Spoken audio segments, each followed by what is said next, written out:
In the future, the poor have become playthings for the rich. Once people turn 18, they're locked in a room. The only way to survive is to perform for the camera and earn tips. One day Carl tries a backflip and gets 16 bucks in tips. After starving for 7 days, he quickly types in a command to buy food, but all he can afford is a can of dog food.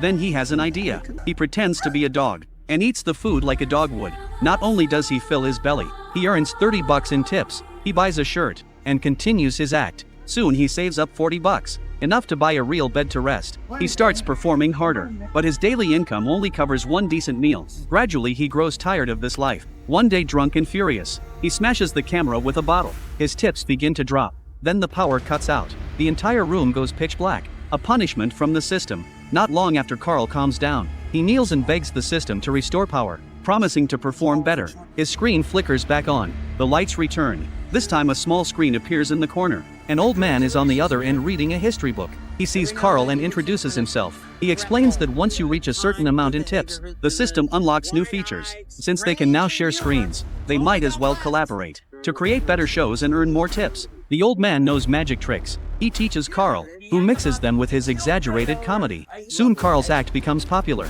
Then a new screen appears in the top corner. A woman is showering on the other side. She's furious, accusing Carl of connecting to her camera without consent. Carl explains it wasn't his doing. Her tip count must have reached the threshold, so the system linked their rooms. With a new member joining, Carl suggests they make more shows and earn even more tips, but Amy refuses. She asks why everyone only thinks about earning inside this room. Has no one ever thought about getting out? Carl admits he once tried to rebel, but the punishment was brutal. He figures it's better to enjoy what little they have than fight and suffer. But Amy stays firm. Late that night, the old man suddenly falls ill. He collapses in front of the screen. Soon fire breaks out in his room. His connection goes dark forever. The system deletes those who are no longer useful. Carl finally realizes he must escape this place. Then another screen pops up. This time it's a woman doing yoga. Late at night while Amy sleeps, Tina begins to whisper to Carl, urging him to stay in the room, to forget about the outside world. Carl hesitates. That night he sneaks into the old man's former feed. A new guy has already moved in.